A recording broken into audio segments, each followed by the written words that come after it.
Imagine standing at the edge of everything. Not the edge of a cliff. Not the edge of the ocean. Not even the edge of Earth. The edge of existence itself. Behind you, every star you've ever seen. Every galaxy that's ever been photographed. Every atom that's ever existed. The entire history of time, compressed into a single, fading point of light. And ahead of you, something else. Or maybe nothing at all. What would you see in that final moment? What image would burn itself into your consciousness as you cross the boundary between what is and what isn't? This isn't a question about death. It's not about the afterlife or the end of consciousness. This is something stranger. Something more fundamental. This is about the last photon. The last signal. The last piece of information that could ever reach you before you slipped beyond the veil of knowable reality. And the answer, well, the answer will change how you think about everything. Because what you'd see isn't what you'd expect. It never is. But before we get there, we need to understand something about the universe itself. About light. About time. About the very nature of observation and existence. We need to understand what it means to see anything at all. Let's start with something so familiar you probably never think about it. Light. Right now, photons are streaming into your eyes. They're bouncing off this screen, or reflecting off the walls around you, traveling through the air at 186,000 miles per second, hitting your retina, triggering chemical reactions, sending electrical signals to your brain. And your brain, that magnificent pattern recognition machine, interprets those signals as the world around you. But here's the thing, you're not seeing the world as it is right now. You're seeing the world as it was a tiny fraction of a second ago. The time it takes for light to travel from the object to your eyes. For things nearby, this delay is meaningless. It's measured in nanoseconds. But it's there. Look at your hand. You're not seeing your hand as it is right now. You're seeing it as it was about 1 nanosecond ago. That's when the light currently hitting your eyes actually left your hand. Now look at the moon, if you can see it. You're not seeing the moon as it is right now. You're seeing it as it was about 1.3 seconds ago. That's how long it takes for light to travel from the moon to Earth. The sun. 8 minutes and 20 seconds in the past. The nearest star system, Alpha Centauri. 4 years in the past. The Andromeda Galaxy, our nearest large galactic neighbor. 2.5 million years in the past. When you look at the night sky, you're not looking at the present. You're looking at a museum of light, each photon carrying an image from a different era of cosmic history. Some of the stars you see tonight don't exist anymore. They exploded centuries ago. But their light is still traveling toward us, carrying the image of something that's already gone. You're not looking at the universe as it is. You're looking at the universe as it was. And this isn't just a curious fact. This is the fundamental nature of observation itself. You can never see anything as it is right now. You can only see it as it was when the light left it. The present moment, the true present moment when all things exist simultaneously, is something you can never observe. You're always looking into the past. Always. And the further you look, the deeper into the past you see. This is the first thing you need to understand. Because when we talk about leaving the universe, we're not just talking about traveling somewhere distant. We're talking about traveling so far that the very concept of seeing breaks down. We're talking about moving beyond the reach of light itself. Now let's imagine you're in a spaceship. Not a realistic spaceship. Not something bound by the laws of physics as we currently understand them.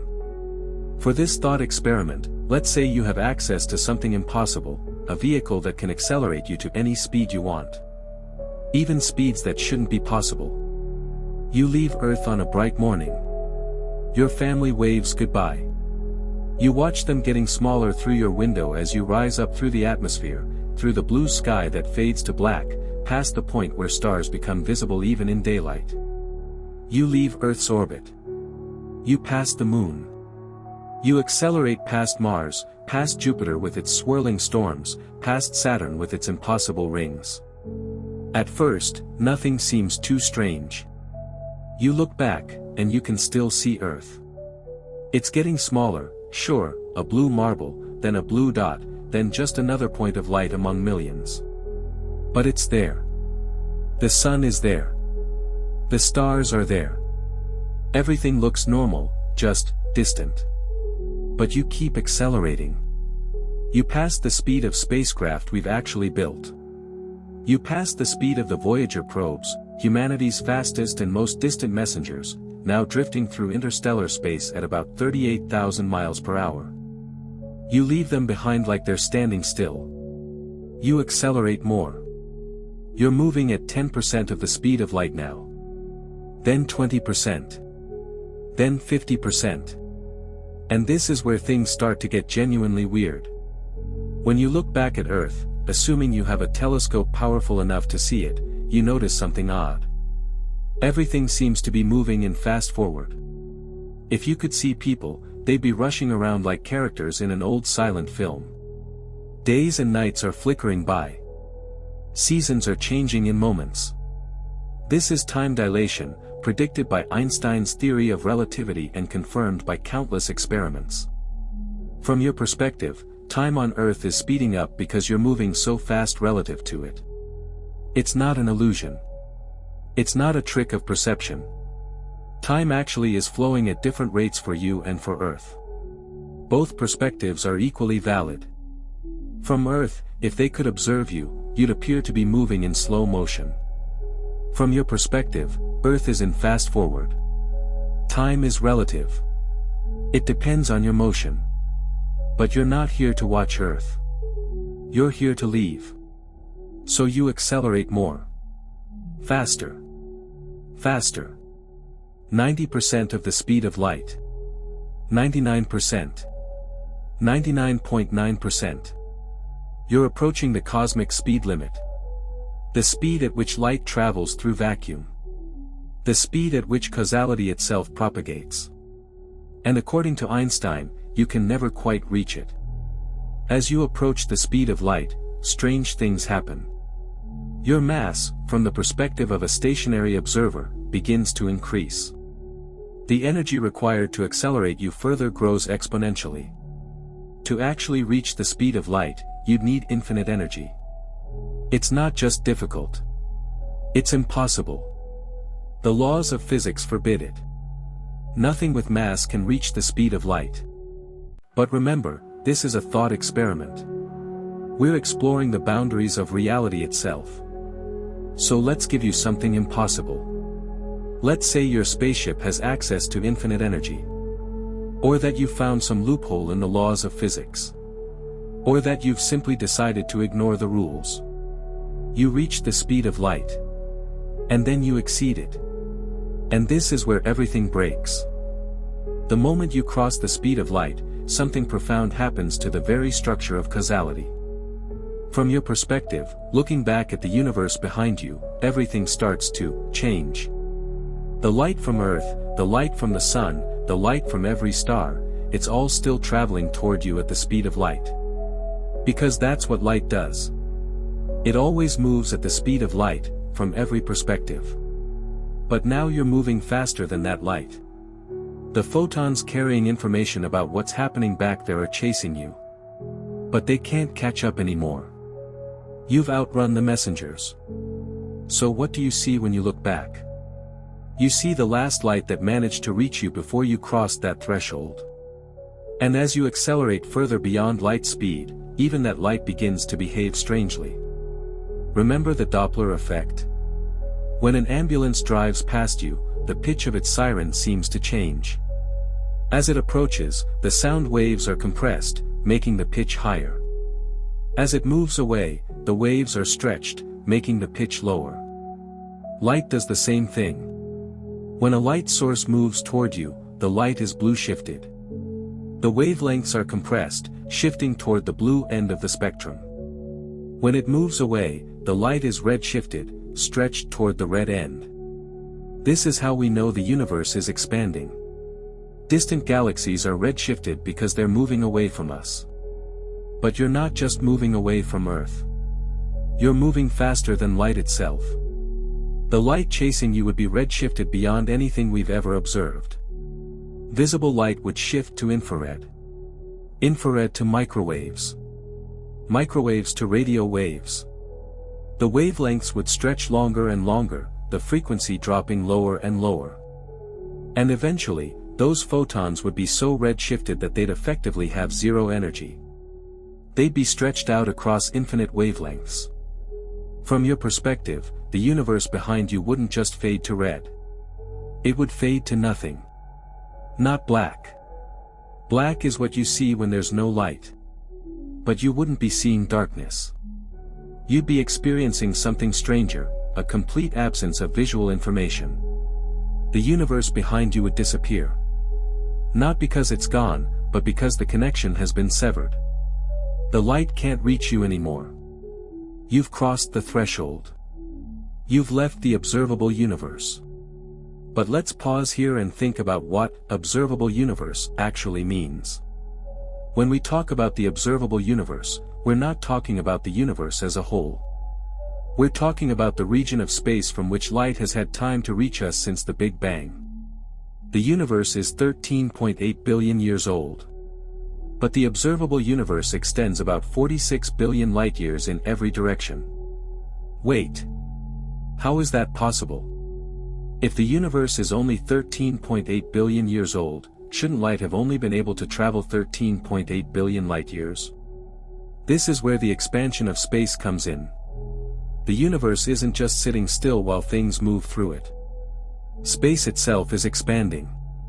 The fabric of reality is stretching, carrying galaxies along with it. And when we look at distant galaxies, we're seeing them as they were billions of years ago, when they were much closer to us. Since then, space has been expanding, carrying them further away. The most distant objects we can see emitted their light about 13.8 billion years ago, when the universe was young and everything was much closer together. But in the billions of years it took for that light to reach us, space has been expanding, and those objects are now about 46 billion light-years away. This creates something called the cosmological horizon. Beyond this horizon, light hasn't had time to reach us yet. Not because nothing exists there, but because the light is still on its way. Or, in some cases, because the light will never reach us. Because here's the really strange part, the expansion of space is accelerating. Distant galaxies aren't just moving away from us. They're moving away faster and faster. And the further away they are, the faster they're receding. There's a distance, far beyond what we can currently observe, where galaxies are moving away from us faster than the speed of light. Not because they're traveling through space faster than light, that would violate relativity. But because space itself, between us and them, is expanding faster than light can cross it. Those galaxies are beyond what's called the cosmic event horizon. We will never see them. Not in a trillion years. Not ever. Their light is still being emitted. It's still traveling toward us. But space is expanding faster than the light can cross it. The light is like a person running on a treadmill that's accelerating faster than they can run. They're moving forward, but they're actually getting further from their goal. This means there are parts of the universe, possibly infinite parts, that we can never observe. Not because we lack good telescopes. Not because we haven't waited long enough. But because the structure of space-time itself prevents the information from ever reaching us. There's a permanent, unbridgeable gap between us and them. They exist in our universe.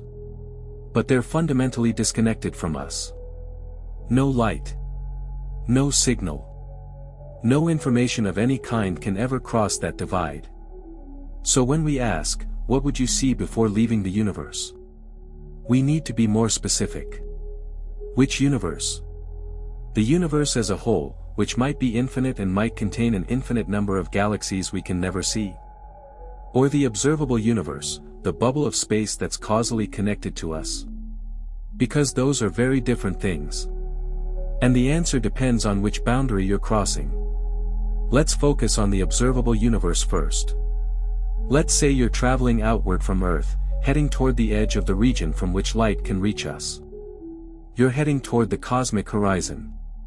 As you travel, your own observable universe changes. It's not the same as Earth's observable universe anymore. You're in a different location, so the region of space from which light can reach you is different. Objects that were beyond Earth's horizon might now be visible to you. And objects that were visible from Earth might fade beyond your personal horizon. The observable universe isn't a fixed thing. It's relative to the observer. So as you travel toward the edge of Earth's observable universe, you're not approaching a physical boundary. You're approaching a region of space that's moving away from Earth faster than light. But here's the paradox: you can never quite catch up to it. Because as you move forward, the expansion of space is carrying those distant regions away. The cosmic horizon is always receding ahead of you, like a rainbow that moves away as you walk toward it. You can get closer. You can reduce the distance. But you can never quite reach it. Because if you did reach it, if you matched speeds with those distant galaxies at the edge of Earth's observable universe, they wouldn't be at the edge anymore. They'd be right next to you. And the horizon would have moved somewhere else. The horizon is defined relative to Earth. From your new position, traveling at your new velocity, you'd have your own horizon. And it would be in a different location. So what would you see as you got closer and closer to Earth's cosmic horizon? You'd see light that's been traveling for nearly the entire age of the universe. You'd see galaxies as they were billions of years ago, when the universe was young and stars were first beginning to form. You'd see the cosmic microwave background getting closer. This faint glow of radiation that fills all of space, the afterglow of the Big Bang itself, would no longer be a distant shell around you. You'd be approaching the region of space where that radiation was emitted. And if you could somehow reach the exact distance of the cosmic horizon, which, remember, you can't quite do, you'd be looking at light that was emitted just after the Big Bang. You'd be seeing the universe in its infancy. Not through a telescope, not as a distant observation, but as your immediate surroundings. Except you wouldn't see it clearly. Because at that time, the universe was filled with hot, dense plasma. It was opaque. Light couldn't travel freely yet. You'd be surrounded by a glowing fog. And beyond that fog, in the earliest moments after the Big Bang, the concept of seeing breaks down entirely. Because in those first moments, photons didn't exist yet. The universe was too hot, too dense, too chaotic for distinct particles to form.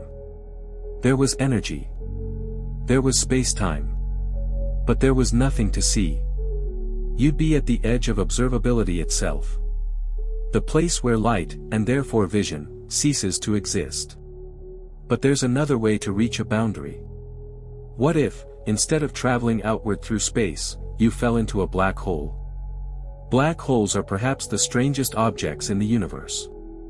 They're not objects in the traditional sense. They're not made of matter, not made of any substance at all. They're made of curved space-time. A black hole is a region of space where gravity is so intense that it warps the fabric of space-time itself into a shape that has no exit. Once you cross a certain boundary, the event horizon, all paths forward lead inward. There's no direction you can move that leads back out. Not because you're not trying hard enough. Not because you lack a powerful enough rocket. But because the geometry of space itself has been twisted so severely that out is no longer a direction that exists. From outside a black hole, the event horizon looks like a one-way door. Things can fall in, but nothing can come out. Not matter. Not light. Not information of any kind. This makes black holes the ultimate boundaries in our universe. So if you fell into a black hole, what would you see? This question has been answered by physicists, and the answer is one of the most beautiful and terrifying things in all of cosmology. As you fall toward the event horizon of a large black hole, let's say a supermassive black hole, so the tidal forces don't rip you apart before you reach it, you'd look back at the universe behind you. And you'd see it speeding up. At first, just slightly. But as you got closer to the event horizon, the effect would become more pronounced. This is time dilation again, but in reverse. From the perspective of the outside universe, you're slowing down. Time for you, from their perspective, is flowing more slowly as you sink deeper into the gravitational well. But from your perspective, the opposite is true. The outside universe is speeding up. You'd watch stars live out their entire lifetimes in moments. Galaxies would swirl and collide. The universe would age before your eyes. And as you approached the event horizon, this effect would accelerate. You'd see centuries pass. Millennia. Millions of years. Billions of years. The sun would die. Earth would be consumed. The Milky Way and Andromeda would merge. Stars would burn out. New stars would form and burn out in turn. And if you could somehow survive long enough at the very edge of the event horizon, hovering just above it, you'd see the entire future history of the universe. Every star that will ever form. Every galaxy that will ever evolve. The eventual heat death of the cosmos, trillions upon trillions of years in the future, as the last stars fade and space itself grows cold and empty. All of it would flash before your eyes in the final moments before you crossed the horizon. And then you'd cross. And the moment you did, the connection would break. Not because the universe ceased to exist. But because you'd have crossed a causal boundary. Inside the event horizon, all information flows inward. None can flow out. The last photons that managed to reach you before you crossed would be the photons carrying the image of the end of the universe. You'd see eternity in an instant. And then you'd be cut off from it forever. That would be the last thing you'd see. Not the past. Not the present. But the future. The entire future history of the universe, compressed into a single point of light. Think about that for a moment. When you fall into a black hole, the last thing you see is the end of everything. Every possible event that could ever happen in the universe outside, played out in fast forward until there's nothing left but darkness and decay. It's like watching a movie at infinite speed. You'd see the last frame instantly. And then you'd be inside. In a region of space-time that's completely disconnected from everything you've ever known. From the perspective of the outside universe, you'd appear to freeze at the event horizon. Your image would be imprinted there, red-shifted and fading, taking infinite time to actually cross. They'd never see you disappear. They'd just see you slowing down, getting dimmer, approaching but never quite reaching the horizon. But from your perspective, you'd cross smoothly. No barrier. No sensation of passing through anything. One moment you'd be outside, the next you'd be inside. And inside, well, we don't really know what you'd experience inside. The mathematics of general relativity predicts that all paths lead to the singularity at the center. A point of infinite density, infinite curvature, where the equations break down and physics as we know it ceases to function. You'd have a finite amount of time, probably seconds or minutes, depending on the size of the black hole, before you reached it. And what would you see during that time? This is where things get speculative. The interior of a black hole is hidden behind the event horizon. We can't observe it. We can make mathematical predictions, but we can't verify them. Some theories suggest you'd see strange, distorted views of the universe you left behind. Others suggest the interior might be connected to other regions of spacetime, other universes entirely, through structures called wormholes. But most likely, you'd see very little. The interior of a black hole isn't filled with light. It's a one-way flow of spacetime itself, all paths leading to the singularity. You wouldn't see the singularity approaching, because light from it can't travel outward to reach your eyes. You'd simply experience time passing, and then, the end. Whatever happens at a singularity, nobody knows. But let's step back from black holes and think about a different kind of boundary. What if you could travel backward in time? Time, like space, seems to have a boundary. We call it the Big Bang. About 13.8 billion years ago, the universe as we know it began. Space expanded from an infinitely small point. Time itself started ticking. Before the Big Bang, there was no before. Time didn't exist yet. At least, that's what the mathematics suggests. So if you could somehow travel backward in time, rewinding through cosmic history, approaching the moment of the Big Bang itself, what would you see? You'd see the universe getting younger. Smaller. Denser. Hotter. Galaxies would unform, their stars pulled back together into massive clouds of gas. Those gas clouds would compress, heat up, and merge with other clouds. The cosmic microwave background, currently a faint glow of microwaves filling all of space, would shift back into visible light. Then into ultraviolet. Then into X-rays. It would get brighter and brighter as you traveled further back. You'd pass through epochs we've named, the stelliferous era, when stars exist. The matter era, when matter dominates over radiation. The radiation era, when the universe was so hot that radiation carried more energy than matter. About 380,000 years after the Big Bang, you'd reach the moment called recombination. This is when the universe cooled enough for atoms to form. Before this moment, the universe was an opaque plasma. Photons couldn't travel freely. They were constantly absorbed and re-emitted by the charged particles filling space. The entire universe was glowing. Not like a star glows, but more like the surface of the sun. A dense, hot, glowing fog that you couldn't see through. This is the moment that created the cosmic microwave background. When atoms formed and the universe became transparent, all that trapped light was suddenly released. And it's been traveling through space ever since, stretched by the expansion of the universe into the faint microwave glow we observe today. So as you traveled back to this moment, you'd see that glow getting brighter. The universe would be filled with light. Orange-red at first, then yellow, then white, then blue-white, getting hotter and brighter. And then you'd be inside the fog.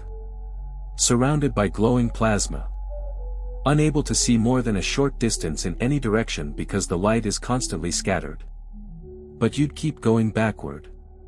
Before recombination, the universe was even hotter and denser. Atoms couldn't exist yet. It was a sea of free electrons and nuclei, all bouncing off each other at tremendous speeds. Further back, nuclei themselves couldn't exist. Protons and neutrons would break apart under the intense heat. The universe would be a quark-gluon plasma, a state of matter so extreme we can only briefly create it in particle accelerators. Further back still, even the distinction between different types of particles would blur. The four fundamental forces of nature, gravity, electromagnetism, the strong nuclear force, and the weak nuclear force, would begin to merge back into a unified force. The universe would be a seething ocean of pure energy. No structure. No form. Just fundamental fields fluctuating wildly. And you'd keep going back. Closer and closer to the initial moment. Time zero. The Big Bang itself. What would you see in those final instants? The honest answer is, we don't know. Our physics breaks down at the Planck time, about 10 to the power of -43 seconds after the Big Bang. Before that moment, quantum effects become so strong that space and time themselves stop being smooth and continuous. They become grainy, uncertain, fluctuating. The very concepts of before and after lose meaning. Causality becomes ambiguous. The normal rules of logic don't apply. You'd be approaching the edge of time itself. And what's at that edge? Maybe nothing. Maybe the question doesn't make sense. Maybe time simply doesn't extend any further back, the way the surface of Earth doesn't extend north of the North Pole. Or maybe there's something else. Maybe our universe emerged from a previous state. Maybe it's part of an eternal cycle of expansion and contraction. Maybe it's one bubble in an infinite multiverse. We don't know. But in that final instant, as you approached the Big Bang, you wouldn't be seeing with eyes anymore. Photons wouldn't exist. Matter wouldn't exist. The electromagnetic force that allows vision wouldn't exist as a separate force. You'd be witnessing the moment when the laws of physics themselves were born. When reality condensed out of whatever came before reality.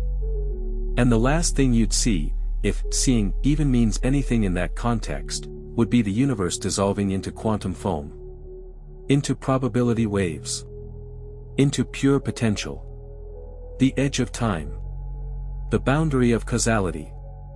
The place where existence itself began. Let me tell you something that might make you uncomfortable. You're already closer to these boundaries than you think. Every moment of your life, you're living at the edge of the knowable universe. Right now, there are galaxies beyond your cosmic horizon. Events happening that you will never observe. Regions of space that are permanently disconnected from you by the expansion of space itself. You can't see them. You can never see them. Not with any telescope, no matter how powerful. Not by waiting any amount of time. They exist. But they're beyond your reach. And it's not just distant galaxies. It's time itself. The present moment, the true present moment, when events are happening simultaneously across the universe, is something you can never observe. By the time light from distant events reaches you, those events are already in the past. The further away something is, the further into the past you're seeing. You can never observe the present. Only the past. And you can never observe the future. Not until it arrives. Not until it becomes the present, and then immediately slips into the past. You're trapped in a narrow slice of space-time. A bubble of observability. A light cone extending outward from your current position in space and time. Everything outside that light cone is beyond your reach. Either in the past, before light from here could reach there. Or in the future, which hasn't happened yet. Or beyond the cosmic horizon, too far for light to bridge the distance. You're surrounded by boundaries. By horizons. By edges you cannot cross. And most of the time, you don't even notice. You go about your day, looking at the world around you, thinking you're seeing reality as it is. But you're not. You're seeing a tiny, filtered, delayed slice of reality. A fragment. A shadow. The universe is vastly larger, vastly older, vastly stranger than anything you can directly observe. And the last thing you'd see before leaving it completely would just be an extreme version of what you're already experiencing. The edge of your light cone. The boundary of observability. The limit of information itself. So let's bring all of this together. We've talked about traveling faster than light, approaching the cosmic horizon, falling into black holes, traveling backward in time to the Big Bang.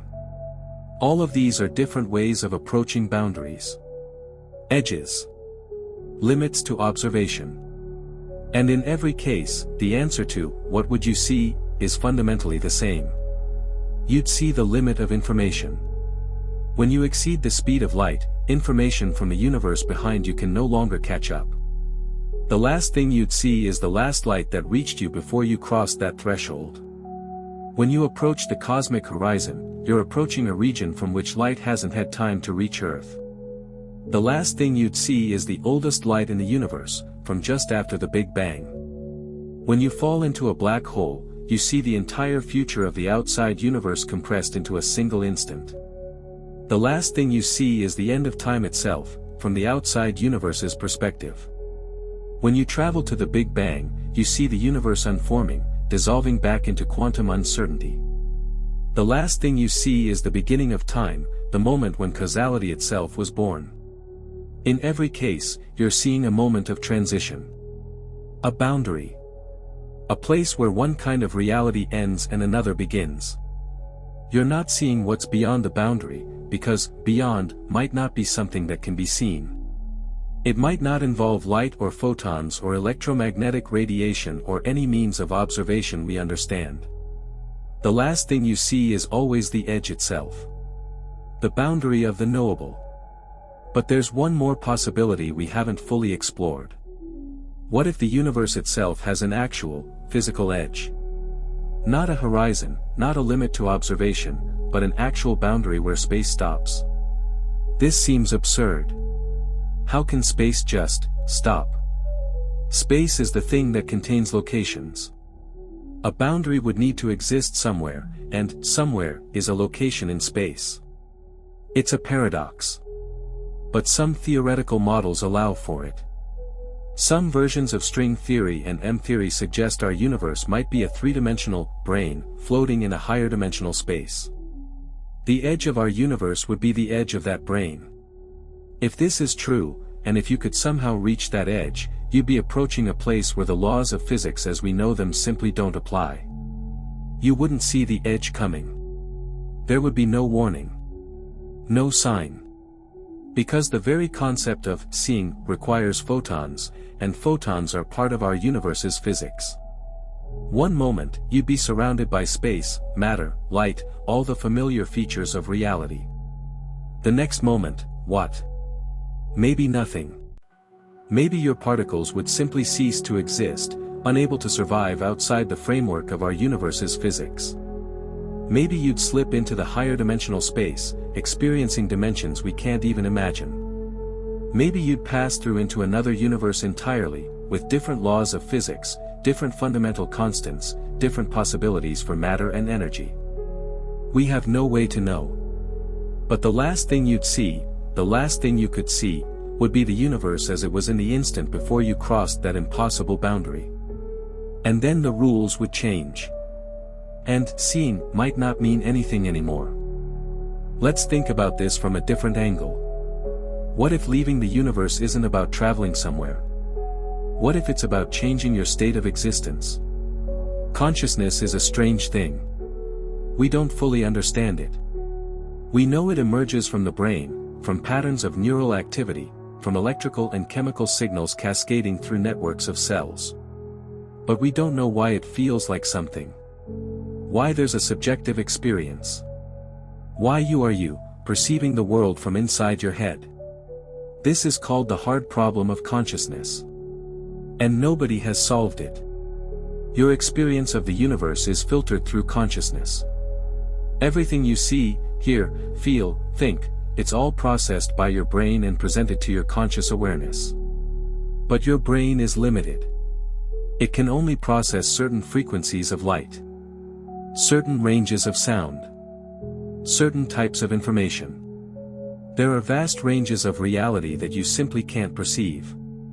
Radio waves are everywhere, but you can't see them.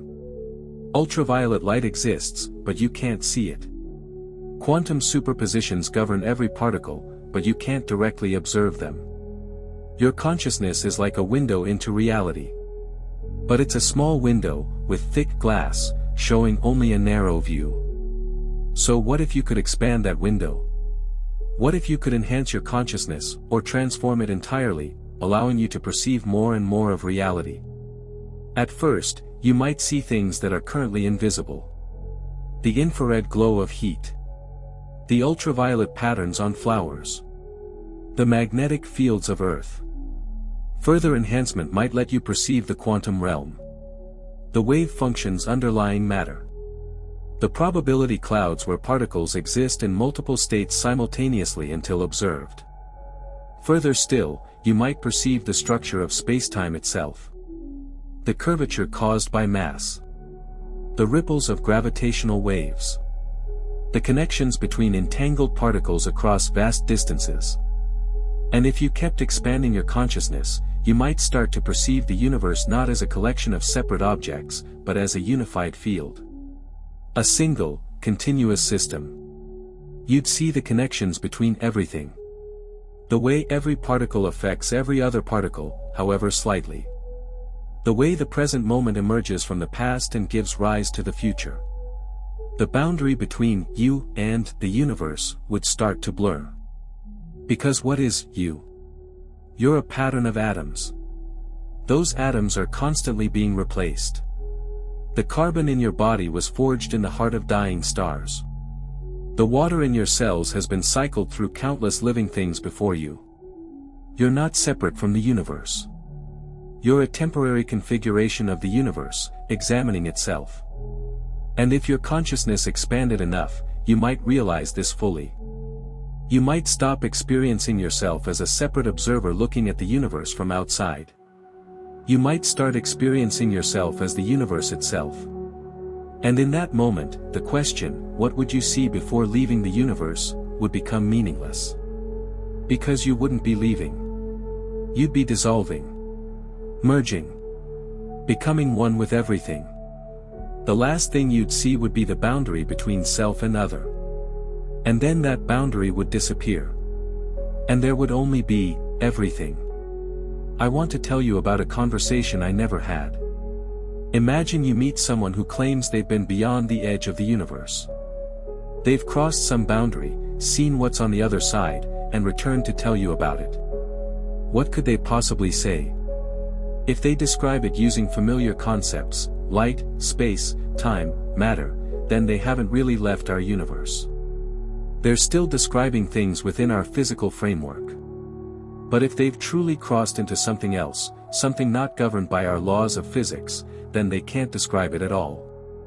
Because description requires language, and language is built from shared concepts, and all our concepts are derived from our experience within this universe. It would be like asking someone to describe a color you've never seen. Not just a color you haven't encountered, but a color that doesn't exist in the visible spectrum. A color that isn't made of photons at all. How could they possibly communicate that experience to you? They couldn't. The most honest thing they could say is, I saw something, but there are no words for it. It was beyond words. Beyond concepts. Beyond understanding. And that wouldn't be mysticism. That would just be the truth. Some things are genuinely indescribable. Not because language is imperfect, but because the thing being described exists outside the framework that gives language meaning.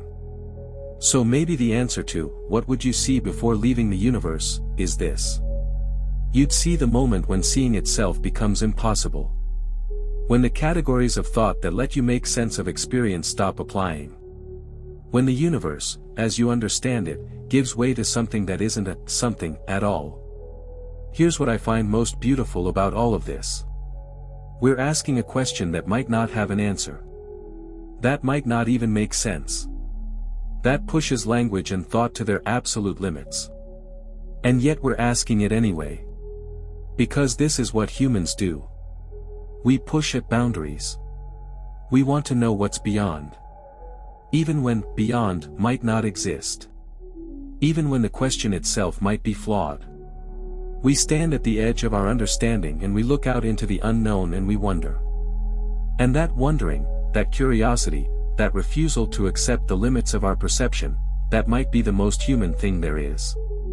We know we're small. We know we're limited. We know there are things we can't observe, can't understand, can't even properly think about. But we try anyway.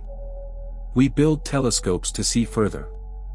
We develop mathematics to describe what we can't visualize. We create theories to explain what we can't directly test. We push at the boundaries of reality itself.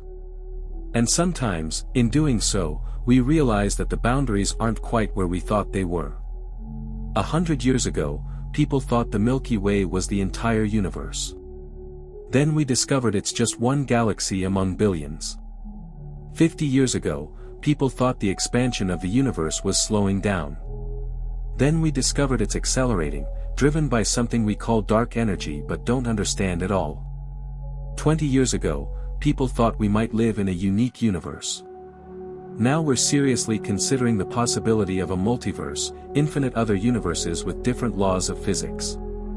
The boundaries keep moving. The edge keeps receding. Maybe there is no edge. Maybe the universe is infinite, extending forever in all directions, no boundary to be found. Or maybe there are boundaries, but they're stranger than anything we've imagined. Not walls or horizons or limits, but phase transitions where the rules change. We don't know. But we're looking. We're thinking. We're wondering. And that's enough. So let's come back to where we started. The last thing you would see before leaving the universe. After everything we've explored, after traveling through cosmic horizons and black hole event horizons and the Big Bang itself, after considering the limits of light and time and consciousness. What's the answer? Maybe there isn't one answer. Maybe there are many answers, depending on how you leave, where you're going, what you mean by seeing. Or maybe the answer is simpler than all of that. Maybe the last thing you'd see is this. This moment. Right here. Right now. Because every moment is the edge. Every moment is the boundary between past and future, between known and unknown. You can't see the future. It hasn't happened yet. It's beyond your horizon. You can't see the present as it truly is, because light takes time to travel. You only see the past, things as they were when the light left them. And the past is constantly slipping away from you, receding into unreachable history. You're always at the edge. Always at the boundary. Always one moment away from crossing into something you can't see. The universe isn't something you might leave someday. It's something you're constantly leaving, moment by moment, as time carries you forward into an unknown future. And the last thing you see before leaving any moment is the moment itself. This light. This sensation. This breath. This existence. Close your eyes for a moment. Actually close them. Stop reading and close your eyes. What do you see? Probably darkness. Maybe some patterns of light and shadow, afterimages on your retina. Maybe nothing at all. But you're still aware. You're still conscious. You're still here. You don't need your eyes to exist. You don't need visual input to be aware of yourself. So if you left the universe, if you crossed some boundary where light couldn't follow, would you cease to exist? Or would you just stop seeing, stop perceiving, while still being? Maybe consciousness can exist without sensory input. Maybe you could continue in some form, even beyond the edge of observable reality. Or maybe not. Maybe consciousness is so deeply tied to physical processes, to the exchange of information, that it can't exist outside our universe's framework. We don't know. But here's what we do know. Right now, in this moment, you exist. You're aware. You're thinking about these questions. You're a temporary pattern of the universe, complex enough to examine itself, to wonder about its own boundaries, to ask what lies beyond. And that's extraordinary. Not because you're special in a cosmic sense. You're made of the same atoms as everything else. You're subject to the same laws of physics. In the grand scheme of things, you're unimaginably small and brief. But you're here. You're aware. You're asking these questions. And maybe that's the real answer. The last thing you'd see before leaving the universe isn't a sight at all. It's a realization. The realization that you were never separate from it. You were always part of it. Made of it. A temporary configuration of it. And when you leave, whether by crossing some physical boundary or simply by ceasing to exist, you're not going anywhere. You're just returning to the rest of the universe. The atoms that make up your body will disperse. The energy that powers your thoughts will dissipate. The pattern that is, you, will dissolve back into the larger pattern. Nothing is lost. Everything continues. Just in a different form. The universe doesn't end when you leave. It continues. It was here before you. It'll be here after you. And maybe that's comforting. Maybe it's terrifying. Probably it's both. But it's true. So here we are, at the end of this exploration. We've traveled to cosmic horizons and black hole event horizons. We've approached the Big Bang and exceeded the speed of light. We've considered the limits of space and time and consciousness itself. And we still don't have a definitive answer. Because some questions don't have answers. Some boundaries can't be crossed. Some things can't be known. But that doesn't make the question meaningless. Because in asking, what would you see before leaving the universe, we're really asking something deeper. We're asking about the nature of observation. About the limits of knowledge. About what it means to exist. We're asking where we fit in the grand scheme of things. How much we can know. How far we can see. And the answer, unsatisfying as it might be, is: we can see a lot. But not everything. We can understand a lot. But not everything. We can exist within a bubble of observable reality, connected to everything within our cosmic horizon, but forever separated from whatever lies beyond. And that's okay. That's the human condition. That's existence itself. Standing at the edge of the knowable, looking out into mystery, and wondering what's there. Knowing we might never find out. Wondering anyway.